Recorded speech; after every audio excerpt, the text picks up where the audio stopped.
में मंगल करूं बीत राग विज्ञान नमो तार जाते गए हर हंता दिवा कर मंगल कर महा ग्रंथ करन के काज जाते मिल समाज सब आवे निज पद राज इस भव तर का मूल एक जानौ मिथ्या भाव ताको कर निर्मूल अब करिए मोक्ष उपाय आत्मज्ञान ही ज्ञान है शेष सभी अज्ञान विश्व शांति का मूल है वीतराग विज्ञान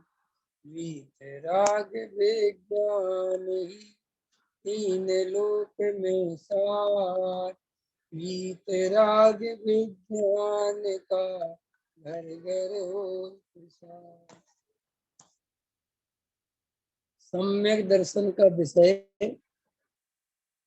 एक अखंड त्रिकाली ध्रुव आत्मा है और वो आत्मा हम सभी हैं। आत्मा के अलावा और मैं कुछ नहीं हूँ।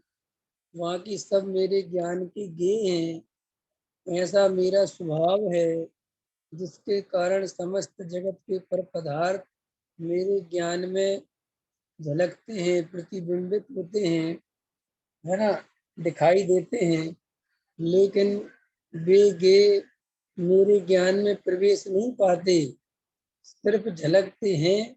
वो तो सब बाहर ही रहते हैं और ये मेरे ज्ञान के स्वभाव की ही विशेषता है कि वह पर को बिना उसमें प्रवेश करे जान सकता है। उसको पर पदार्थ को ग्रहण करके जानना नहीं पड़ता।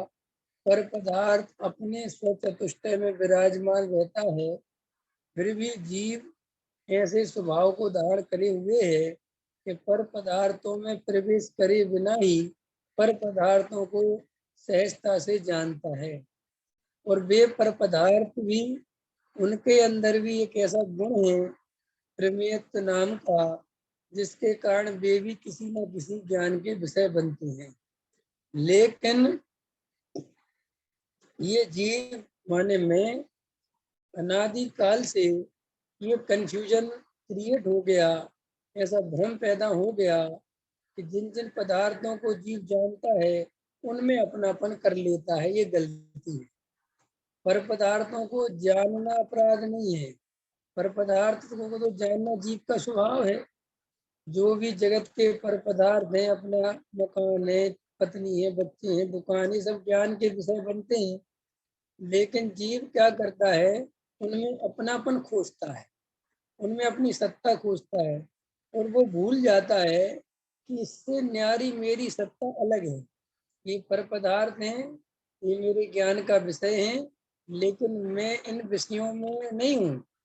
जैसे दर्पण, दर्पण में मैं झलक रहा हूँ, दर्पण के सामने जो कुछ पदार्थ है वे झलक रहे हैं, लेकिन दर्पण तो अपनी जगह मौजूद है, उसमें भी दर्पण में पर पदार्थ झलकते हैं। तो मैं तो दर्पण के अंदर प्रवेश नहीं कर गया, दर्पण मेरे अंदर प्रवेश नहीं कर गया। दोनों में ही ऐसा संबंध है कि दर्पण में वो झलकते हैं, दर्पण उनको झलकाता है और वे एक दूसरे में प्रवेश नहीं करते। लेकिन जैसे वो दर्पण, मान के चलो कि वो दर्पण रूप है, वो उस गे रूप, उस प्रतिबिंब रूप जो झलका उस रूप नहीं हुआ। और हम भी ये बात बहुत अच्छे से जानते हैं कि जैसे दर्पण में अपन कीचड़ झलक जाए, गंदगी झलक जाए, है ना, तो अपन को ऐसा नहीं लगता कि हमारे दर्पण में कुछ गंदगी आ गई। अथवा दर्पण में सोना झलक जाए, हीरा झलक जाए, मोती झलक जाए, सुंदर स्त्री झलक जाए, पुरुष झलक जाए, तो हमें ऐसा थोड़ी लगता कि हमारा दर्पण सुंदर हो गया। न दर्पण उसके कारण सुंदर होता है और न दर्पण उसके कारण रूप होता है। दर्पण तो दर्पण ही रहता है। आचार्य कहते बिल्कुल ज्ञान भी ऐसा ही है। बस तुम ये बात मानते नहीं हो, ये बात समझते नहीं हो, समझते हुए भी समझने की कोशिश नहीं करते कि वास्तविकता क्या है। ऐसे ही ज्ञान इस लोकालोक के चर अचर पदार्थों को जानता है। जानना मेरा स्वभाव है, ये जानने में आते हैं, ये उनका भी स्वभाव है। ख्याल में है कि नहीं आया? दोनों में ऐसा तो संबंध है कि वे जानने में आते हैं और मैं जानता हूँ, लेकिन इस संबंध के अलावा न वो मेरे होते हैं, न मैं उनका होता हूँ, और उनके झलकने से मेरे में किसी भी प्रकार का कोई परिवर्तन नहीं होता। ख्याल में है कि नहीं आया? चाहे मेरे ज्ञान में राग देश की गंदगी झलके और चाहे बहुत बढ़िया उत्कृष्ट शुभ भाव झलके और शुद्ध भाव झलके, ये सब बाहर रहते हैं। ज्ञान का काम किसी भी रूप नहीं होना, ज्ञान ज्ञान रूप रहता है। अब हमारे साथ यही है कि हम बाहर में पदार्थ झलकते हैं और उसमें चुनाव करने लगते हैं, ये पदार्थ अच्छे हैं, ये पदार्थ बुरे हैं। ख्याल में है कि नहीं आया? अब मुझे बताओ, जैसे कोई दर्पण के बारे में ऐसा सोचे कि मेरे दर्पण में ये चीज झलके तो अच्छा है और ये नहीं झलके, और वो लड़ाई करे तो मेरे दर्पण में किसी प्रकार की गंदगी नहीं झलकनी चाहिए, तो पागल है, हंसेंगे लोग। आचार्य कहते ऐसे ही अनादि काल से यही गलती तो तुम कर रहे हो। तुमने बाहर में पदार्थों को जाना, बाहर में क्या क्या लेना, सुनिए, बाहर में पता है क्या क्या लेना है त्रिवेणी जी? क्या क्या लेना बाहर में? राग आदि परिणाम, कसाय भाव, फल में है ना कर्म के उदय, कर्म, फिर शरीर, और शरीर से रिलेटिव सारे नौ कर्म संयोग, फिर और विज्ञेय पदार्थ दुनिया भर के, वे सब मेरे ज्ञान के ये हैं, झलकते हैं, लेकिन मैं उस रूप होता नहीं हूँ। मैं तो सदा ज्ञान रूप रहता हूँ। ऐसा निर्णय जिस चीज को है, बस वो ज्ञानी है। सम्यक दर्शन माने क्या? जो अपना है उसमें अपनापन करना, और जो अपना नहीं उसमें अपनापन नहीं करना। बस ये ईमानदारी की बात है। दुनिया में भी ईमानदारी की कीमत है। सज्जन है, बहुत सज्जन आदमी है। तो सज्जन माने क्या? कि अपनी चीज को अपना मानते हैं, दूसरों की चीजों को अपना नहीं मानते। और दुर्जन कौन कहलाते हैं? वो अपनी चीज को तो अपना मानते ही है, दूसरों की चीज को भी अपना मानते हैं, वे दुर्जन कहलाते हैं। अंदर समझ में है ना? लेकिन ये तो और महादुर्जन है। ये और कैसा महादुर्जन है ये? मिथ्या दृष्टि। ये अपनी चीज को पहचानता नहीं, दूसरी दूसरी चीजों को अपना मानता है। ख्याल में है ना? दुर्जन तो थोड़ा चलो अपनी को भी पहचानता है, दूसरे को भी अपनी मानता है, लेकिन यहाँ तो अपनी तो बिल्कुल खबर ही नहीं है। मैं कौन हूँ, मेरा स्वरूप क्या है, ये सब जो ज्ञान में झलकते हैं, ज्ञान किसका है, ये ज्ञान कहाँ से आता है, ये ज्ञान की सत्ता किसकी सत्ता है? ये ज्ञान में ये झलकते हैं तो मैं शुद्ध होता हूँ कि नहीं होता हूँ? मेरे ज्ञान में कभी कुछ झलक रहा है, कभी कुछ झलक रहा है, कभी कुछ झलक रहा है, लेकिन ज्ञान में तो झलक रहा है। ये राग देश ज्ञान थोड़ी करा रहा है। ये तो जो श्रद्धा और चारित्र की विपरीत स्थिति है, ज्ञान नहीं करा रहा कुछ भी। ये मान्यता है, ये विपरीत राग, ये तो इससे हो रहा है। ज्ञान तो जानने का काम करता है। ज्ञान क्या करता है? जान लिया। अब आगे की प्रक्रिया में भैया राग देश कल्पना सब होता रहता है। अब केवल ही भगवान के ज्ञान में झलकते हैं पर पदार्थ, लेकिन उनको राग देश नहीं होता। तो कि उनको अपने में अपनापन है, अपने में रमणता है, और ज्ञान में स्वपर प्रकाशक शक्ति है। तो ज्ञान में पर पदार्थ झलकते हैं, लेकिन उनको पर पदार्थ के झलकने से कभी भी किसी भी प्रकार की कोई तकलीफ, कोई राग द्वेष की स्थिति नहीं बनती। इसीलिए पहले में प्रथम ये बात समझ लें कि मेरे ज्ञान में पर पदार्थ झलकते हैं, इसलिए मैं विकारी हो जाता हूँ, ये मान्यता खोटी है। बताया आपको, कई लोग दुनिया में घर गृहस्थी छोड़ के इसलिए चले गए, बहुत सारे लोग हिमालय पे चले गए कि ना रहेगा बांस, ना बजेगी बांसुरी। जब हमें ना कुछ दिखेगा तो ना राग होगा, ना द्वेष होगा। तो ये राग द्वेष से बचने का उपाय बहुत लोगों ने किया। जंगल चले गए, हिमालय के गुफाओं में छुप गए, कहीं चले गए, बैठ गए वहां पे। लेकिन वहां पे मूल में राग देश खत्म नहीं हुई। कि क्यों? कि बाहर में सब चीजें दिखना बंद हो गया, सब वीराने में पहुंच गए, तो वैसे तो राग देश प्रत्यक्ष में तो किससे करें, कुछ नहीं दिख रहा है। लेकिन वो राग देश कुछ काल के लिए दब जाते हैं और वहां पर वे ऐसा भ्रम पाल लेते हैं कि हम तो यहाँ पे वीतरागी हो गए, धार्मिक हो गए। और वही व्यक्ति गलती से वापस बाजार में आता है, वापस नगर में आता है, तो वापस उसकी हालत खराब हो जाती है। ख्याल में है कि नहीं है? सूरदास के बारे में सब लोगों ने पढ़ा ही होगा। उनने मंदिर में एक स्त्री को देखा और उनको विकार उत्पन्न हुआ। उनको इतनी तकलीफ हुई, ये आंखें नहीं होती तो हम जो है विकार नहीं होता, और दोनों आंखें फोड़ ली अपनी। समझ में आया कि नहीं आया? है ना? तो क्यों? फिर तो वे निर्विकारी हो गए होंगे। डॉक्टर साहब कहते हैं गारंटी से दे रहा हूँ, रात और दिन कोई कोई स्त्री और दिखती होगी अब, क्योंकि अंत में वो ही देखी थी। अंतर समझ में आया कि नहीं आया? तो विकारों से बचने का उपाय इंद्रियों को तोड़ना फोड़ना थोड़ी है। बहुत सारे लोग ऐसी कल्पना करते हैं कि इंद्रियां नहीं होती तो बहुत अच्छा रहता, पर हमें विकार नहीं होता। ऐसा भ्रम है। सब सब अपने अंतरंग में अपने दोषों को दोष ना मान के अपनी कमजोरी दूसरों पर डालना, इंद्रियों को गुनहगार बता देना, जबकि अपराध खुद का है। हमें अरे साहब हम तो बहुत बढ़िया है, हमारा ये अच्छा नहीं बनना, हमारा कुछ नहीं। देखो, अंदर से जब तक सच्चा निर्णय नहीं करोगे, वेद ज्ञान नहीं करोगे, एक तरफा निर्णय नहीं करोगे, तब तक इधर के दोष उधर के दोष, इधर के दोष इधर के दोष बदलते रहोगे और अंदर कुछ नहीं बदलेगा।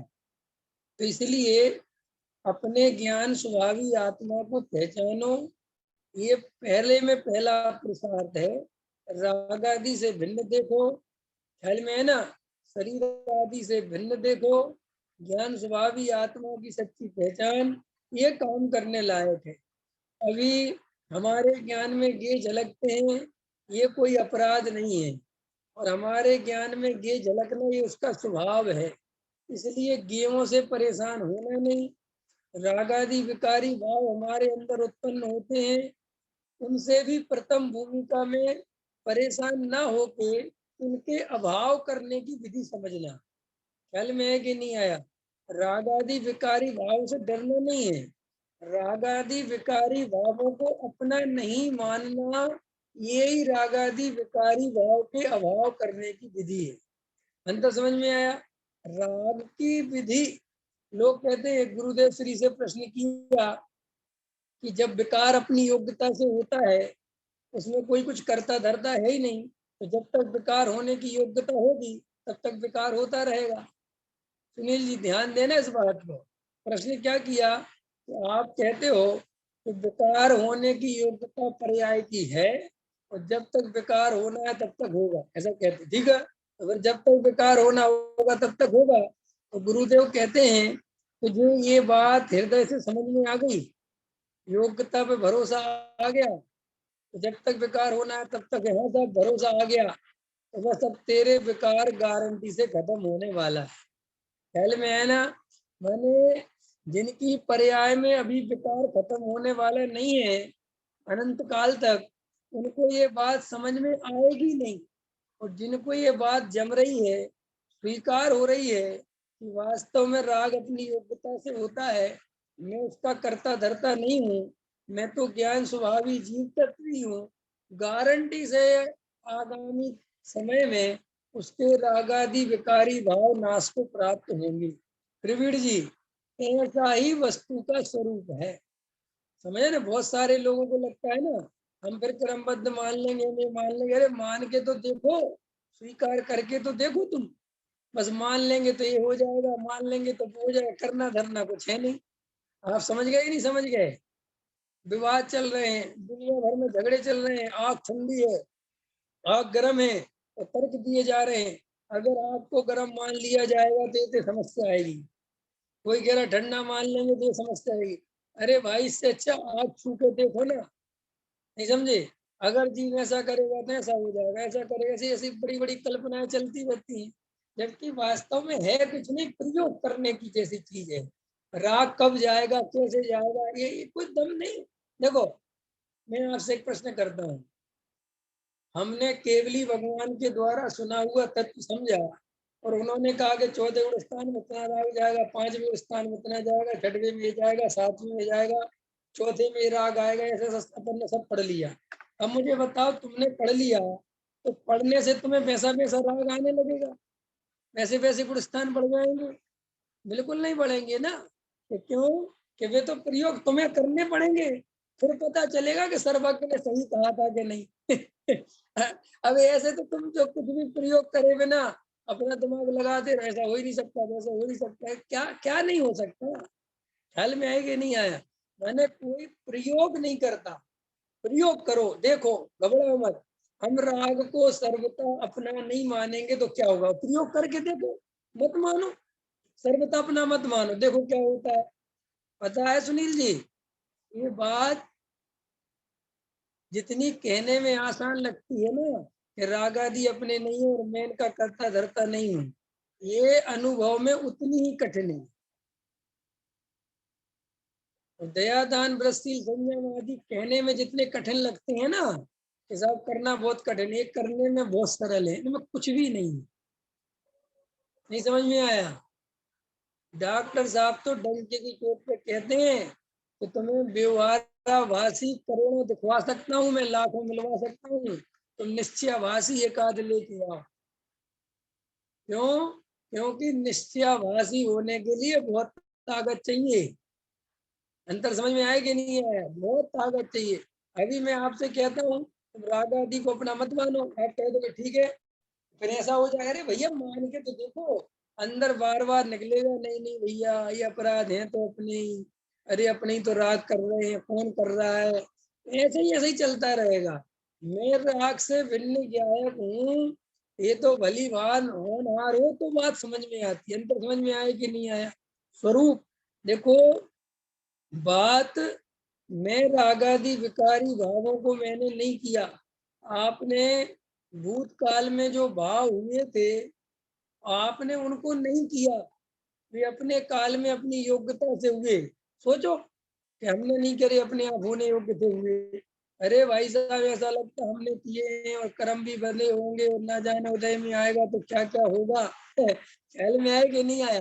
माने वो भूतकाल में किए गए अपराध से भी भेद ज्ञान नहीं हो पाता, तो वर्तमान में कैसे हो? इसलिए भैया ये बात सुनने में जितनी आसान है, तो बहुत अच्छा बता दिया, राग आदि से भिन्न कहते रहो, अपने को राग आदि से भिन्न मानते रहो और बस बहुत बहुत बढ़िया मौज मस्ती कर दे, करके तो देखो, भिन्न मान के तो देखो भैया। राग आदि से भिन्न मानना बहुत बड़ा पुरुषार्थ है। आपको पता है गुरुदेव की ज्ञान गोष्ठी में पढ़ोगे आप, उसमें गुरुदेव से प्रश्न किया, सभी ज्ञानियों का और सभी शास्त्रों का एक लाइन में बताओ सार क्या है? क्या कहा? सभी ज्ञानियों का, सभी शास्त्रों का एक लाइन में बताओ सार क्या है? तो पता गुरुदेव ने क्या सार कहा होगा? बताओ प्रवीण जी, सोचो क्या सार कहा होगा, सोचो। है पता क्या सार कहा? रागादि विकारी भाव और ज्ञान स्वभावी आत्मा दोनों भिन्न भिन्न है, ये जानना ज्ञानियों ने सारा सार बताया। ख्याल में है कि नहीं? ये सार है ये जीवन का। रागादि विकारी भाव शरीर संयोग सब ले लेना बाहर का, द्रव्य कर्म भाव कर्म नो कर्म, इनसे भिन्न मैं आत्मा हूँ, मैं जानने देखने वाला तत्व हूँ, मैं ज्ञान स्वभावी त्रिकालिक अखंड वस्तु हूँ, ये निर्णय, ये स्वीकृति सभी ज्ञानियों ने धर्म का सार बताया। बोल, सब धर्मों का सार है, चाहे जहां से चलना हो वहां से चलो। आचार्य कहते ये बात समझना, समझ में आ जाए बस बात खत्म हो गई, और कुछ सार नहीं है। और ये बात बार बार सुनने पर, बार बार समझने पर बार बार फिसलन होती है, बार बार फिसलन होती है, बार बार फिसलन होती है।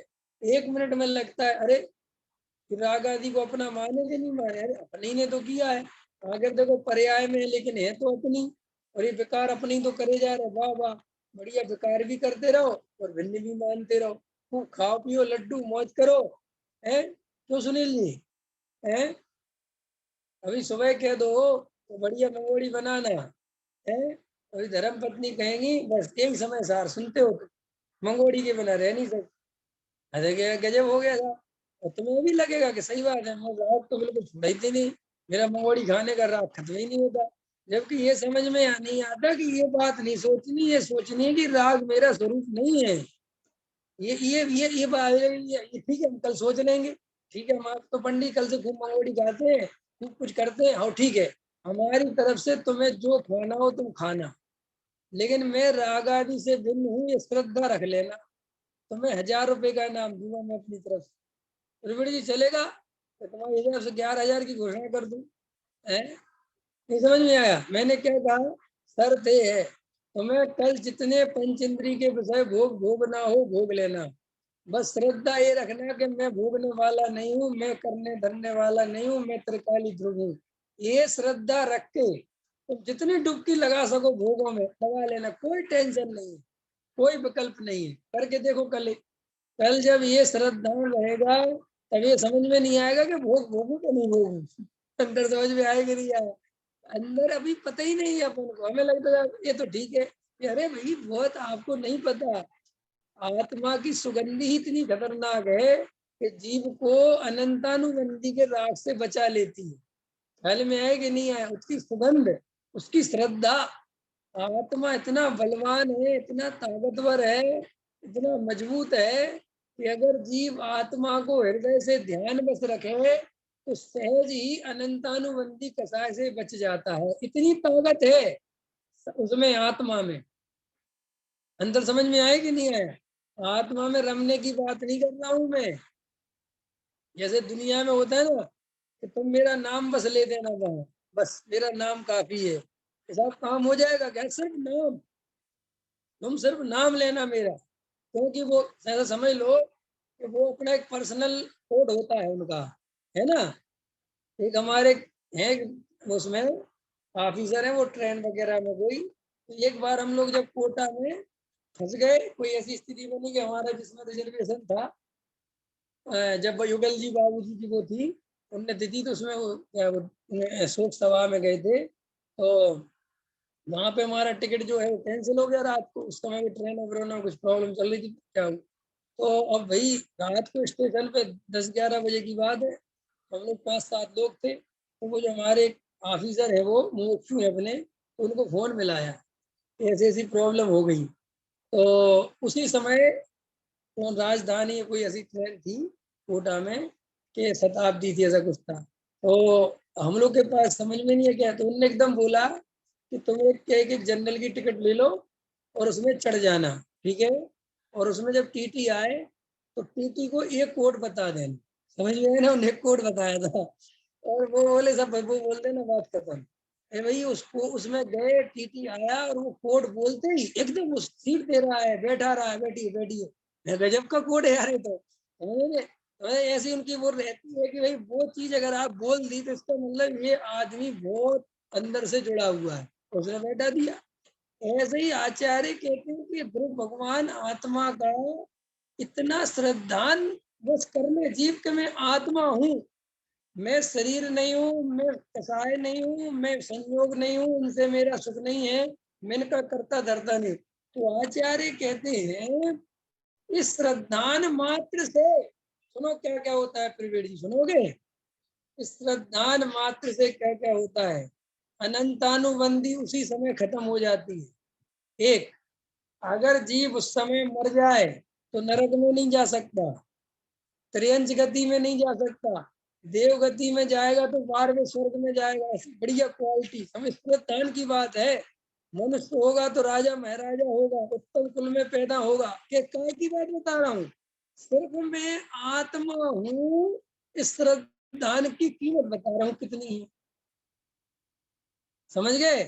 राजा सैनिक ने अज्ञानता में 7वें नरक का बंद कर लिया, ये तो सारी दुनिया जानती है कि नहीं जानती है।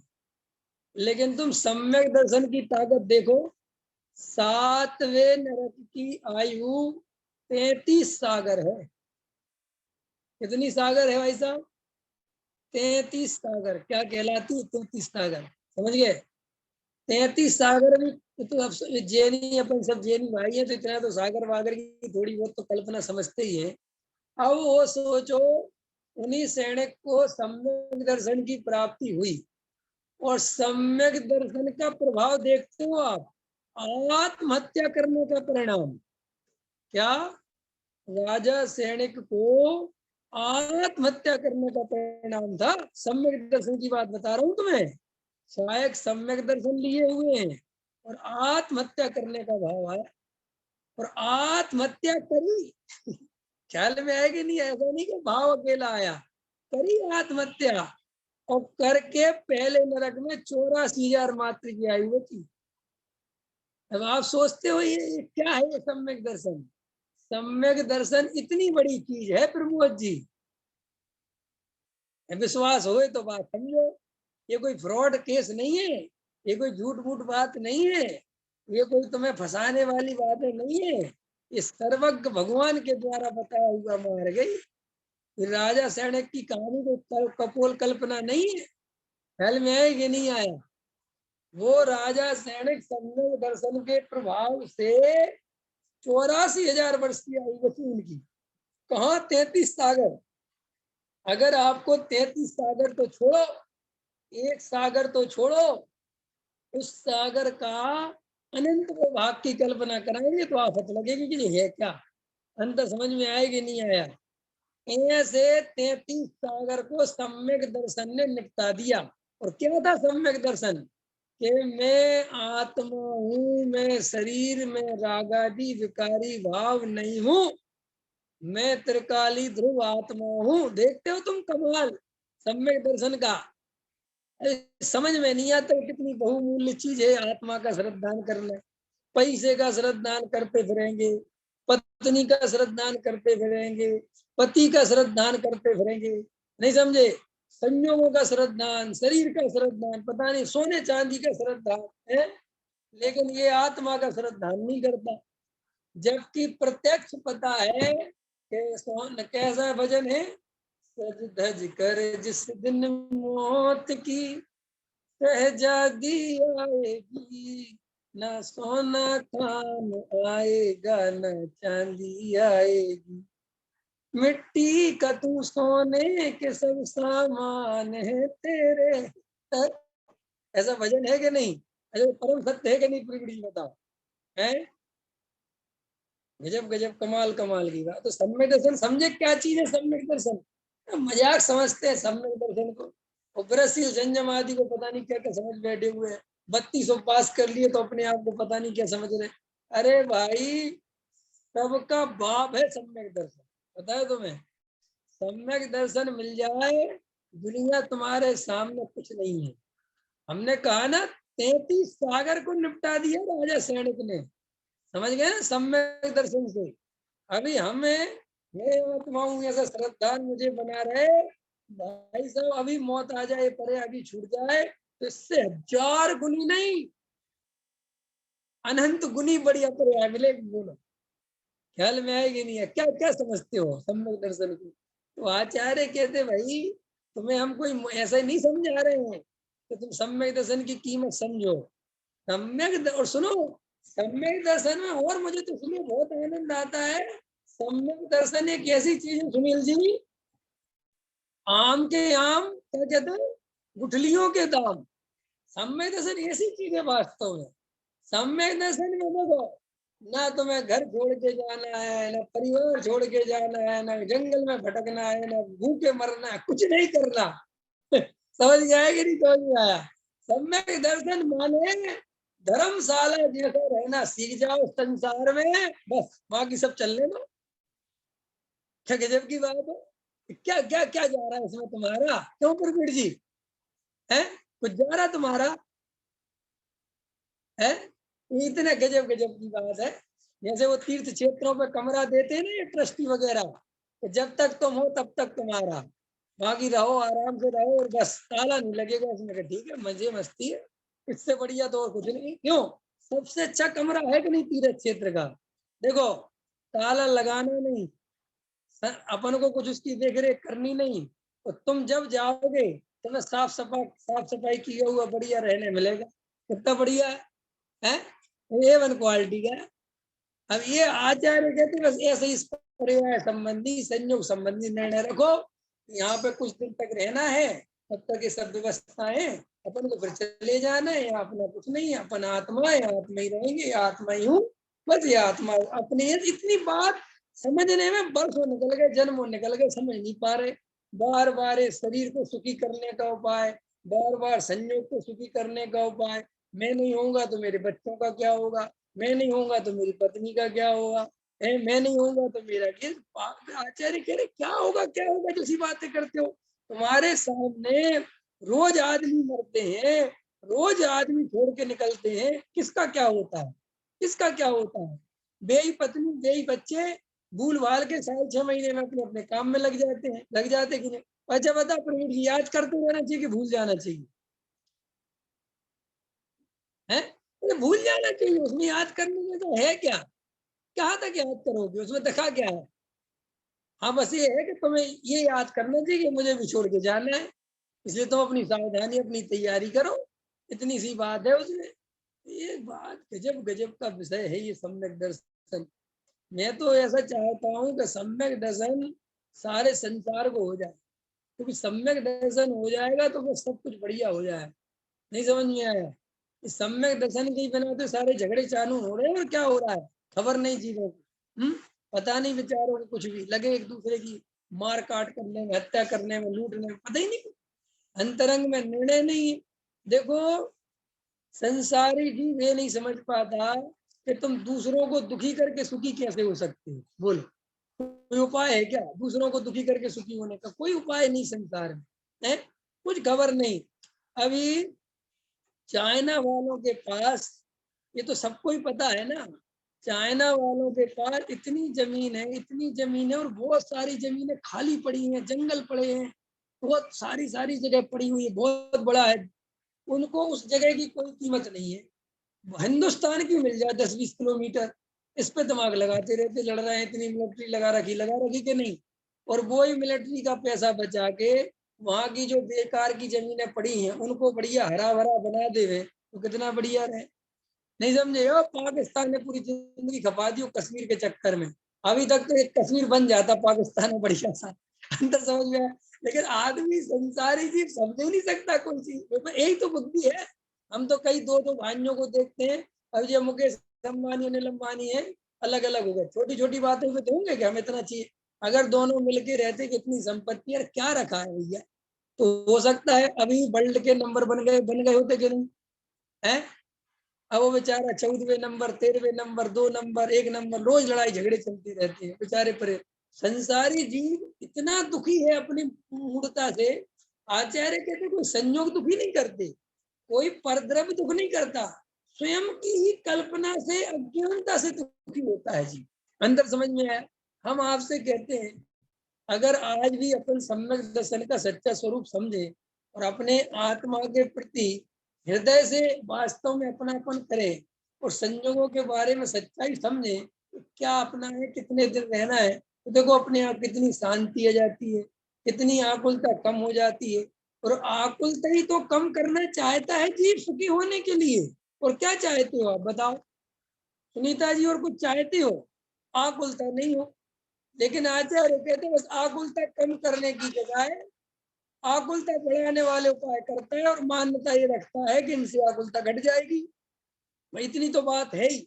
सोचा करता हूँ संयोगों को बढ़ा के आकुलता मिट जाएगी, सोचा करता हूँ पैसे बढ़ा के आकुलता मिट जाएगी, सोचा करता हूँ पत्नी बच्चे मकान दुकान कुनबा बढ़ा करके आकुलता मिट जाएगी। कुछ नहीं, ये आकुलता मिटाने को उपाय नहीं, इनसे आकुलता कैसे मिटेगी। ये बात बार बार दूसरों को भी देख के समझ में आ जानी चाहिए कि जब इनकी आकुलता नहीं मिटी तो मेरी कैसे मिटेगी।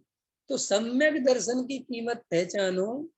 सम्यक दर्शन बहुत समझ लो अपना भाग्य है, इतना परम उदय है अपना कि अपन सम्यक दर्शन की बात सुन पा रहे हैं, समझ पा रहे हैं, समझने मिल गई ये बात। सोचो भाई साहब, अनंत दुखों के बीच में से सुखी होने का मार्ग, अपने उस घनघोर जंगल में से अपने नगर में जाने का मार्ग मिल जाए, ये कैसी कितनी बढ़िया बात है, बोलो, विचार करो।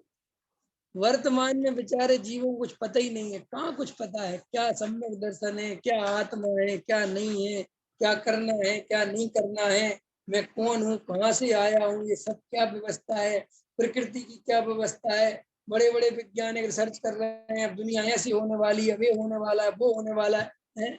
और बेचारे लगे हैं रात और दिन, और उनको 60, अब सुनो, 65 साल का वैज्ञानिक है, और पूरी दुनिया की चिंता कर रहा है वो, ये टूट रहा है, अब क्या होगा, उसको ये नहीं लग रहा कि मेरा खुद का क्या होगा। मैं निकलने वाला हूँ, हैं? अभी अपने के अग्रवाल डॉक्टर थे ना, सबकी दुनिया भर को कोरोना का इलाज बताते रहे, समझाते रहे, और खुद का ही आयु क्रम पूरा हो गया, खुद को ही जाना पड़ गया। अंतर समझ में आया कि नहीं आया?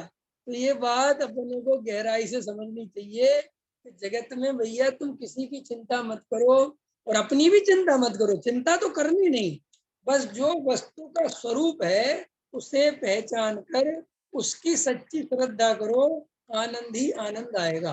देखो थोड़ा पढ़ते हैं, 120 नंबर। अनादि से आत्मा के अखंड आनंद को सम्यक दर्शन पूर्वक नहीं जाना। देखो क्या गजब का, अनादि से आत्मा के अखंड आनंद को, अखंड आनंद क्यों कहा? क्योंकि आत्मा को जानने के बाद आनंद खंड खंड हो ही नहीं सकता, क्योंकि आत्मा ही अखंड है। अंतर समझ में आया ना? ये खंड खंड आनंद कब होता है? कि जब वस्तु की व्यवस्था ऐसी हो, जैसे मान के चलो अब मैंने भोजन किया, तो एक व्यवस्था है ना कि पेट 2-3 रोटी खाने के बाद भर जाएगा, बस बात खत्म हो गई। अब 4-6 घंटे बाद फिर दोबारा भूख लगेगी। इस संसार के जितने विषय भोग हैं, जितनी भी स्थितियां हैं, उनमें खंड खंड पना है, और आत्मा में ना जन्म है, ना मरण है, ना भूख है, ना प्यास है, ना रोग है, ना शोक है, ना भोग है, ना योग है। तो जब ऐसा कुछ है ही नहीं, तो वहां खंड खंड पना क्यों पड़ेगा? क्योंकि आत्मा तो अनादि अनंत नित्य एक रूप है। तो जो वस्तु एक रूप रहती है उसमें खंड खंड पने की व्यवस्था नहीं होती, इसीलिए आत्मा को अखंड कहते हैं। अंत समझ में आया? ये इंद्रियों को खंड खंड क्यों कहा? ये खंड खंड में बटी है ना, आँख नाक रसना स्पर्श चक्षु कर्ण, ये सब, लेकिन आत्मा अखंड है अंदर विराजमान। देखो, आनंद को सम्यक दर्शन पूर्वक नहीं जाना, इसलिए पर में और विकल्प में जीव ने आनंद मान रहा है। बोलो अपन मान रहे कि नहीं? पैसा हो जाएगा तो आनंद हो जाएगा, मकान और बड़ा होएगा तो आनंद हो जाएगा, पता नहीं और क्या क्या क्या, क्या कल्पना चलती है, बोलो। लेकिन सही बात बताओ, ऐसा होता है? प्रैक्टिकल करके देखो कि हमने सब अपने काम मन के करा लिए, पता नहीं क्या क्या करा लिया, आनंद तो कहीं मिला नहीं, और मिल नहीं सकता है ना। अच्छा मिल सकता है बताओ? सर देखो सुनील जी, आप, मुझे एक प्रश्न है आपसे, खुद सोचो, आपका सबसे फेवरेट भोजन जो आपको सबसे ज्यादा पसंद हो, सबसे ज्यादा, समझ लो बस आपका, समझ लो सबसे नंबर 1 पे है, वो ही भोजन आपकी पत्नी आपको रोज खिलाए, बताओ आप कितने दिन खा सकते?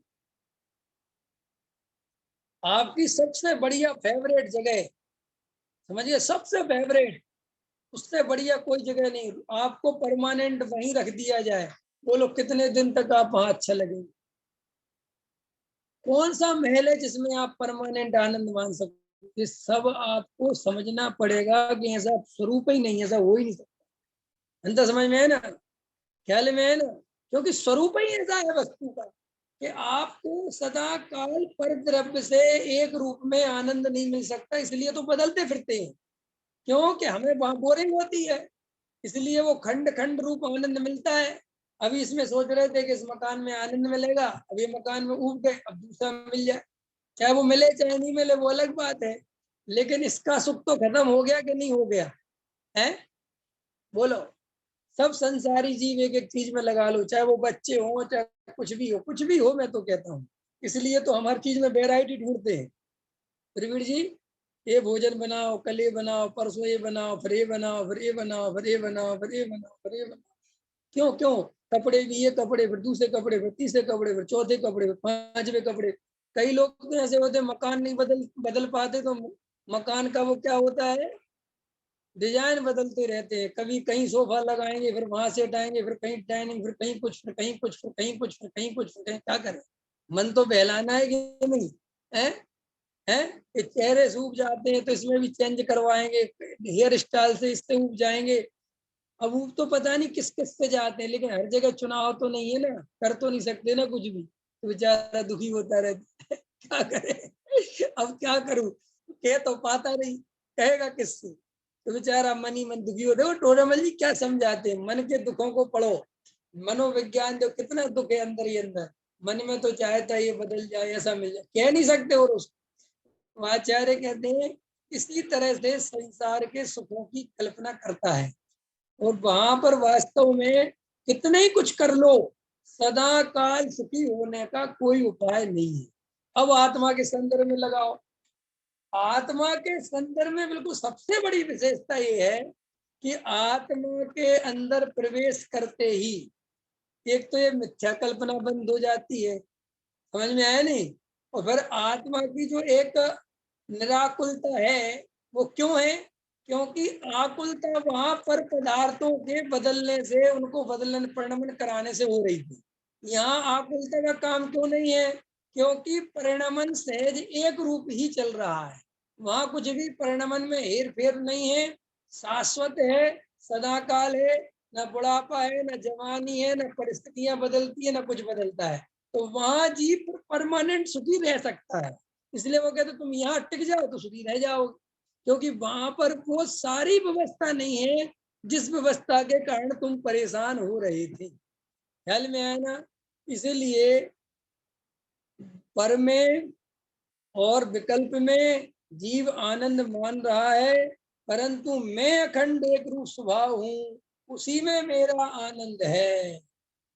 बस ये बात समझने जैसी है कि मैं अखंड एक रूप स्वभाव हूँ, उसी में मेरा आनंद है। इस आनंद पे अगर भरोसा कर सको, पर में कहीं भी मेरा आनंद नहीं है, इस प्रकार स्वभाव दृष्टि के बल से एक बार सबको नीरस बना दे। नीरस बना दे माने परमे से सुख की कल्पना उड़ा दे, परमे से सुखी हो जाऊंगा ये छोड़ दे बिल्कुल। जो शुभ विकल्प उठते हैं वे मेरी, वे भी मेरी शांति के साधक नहीं, मेरी शांति मेरे स्वरूप में है।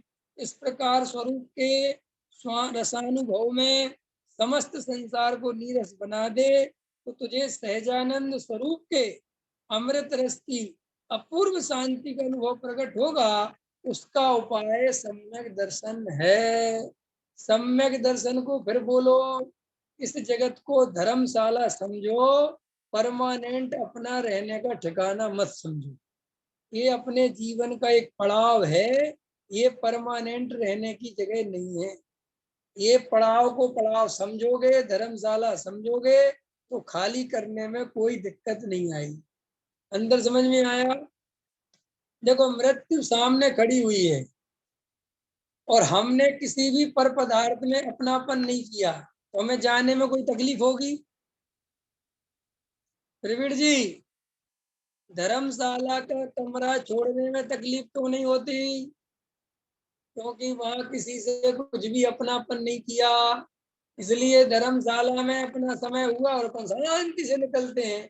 ऐसे ही आयु कर्म का यहाँ पे अपन ने एक सिस्टम बना है, एग्रीमेंट लिखा हुआ है, जैसे किराए की फैक्ट्री होती है, किराए का मकान होता है, उस एग्रीमेंट के मुताबिक जब तक का है तब तक रहते हैं, और जैसे ही अपना समय पूरा होता है खाली करने के चल देते हैं। बस ऐसे ही आचार्य कहते हैं हम तुमसे कोई कुछ करने को नहीं कह रहे, बस जो जैसा है उसको वैसा मानो, पर्याय है तो पर्याय मानो, नासवान है तो नासवान मानो, जो त्रिकाली है उसे त्रिकाली मानो, जो ज्ञान स्वभावी उसे ज्ञान स्वभावी मानो, जो जड़ स्वभावी उसे जड़ स्वभावी मानो, जो अपना है उसे अपना मानो, जो अपना नहीं है उसे अपना मत मानो। ये काम करना है, बस इसमें क्या बुराई है? ठीक है, अभी का समय हो गया। सहजानंदी शोध स्वरूपी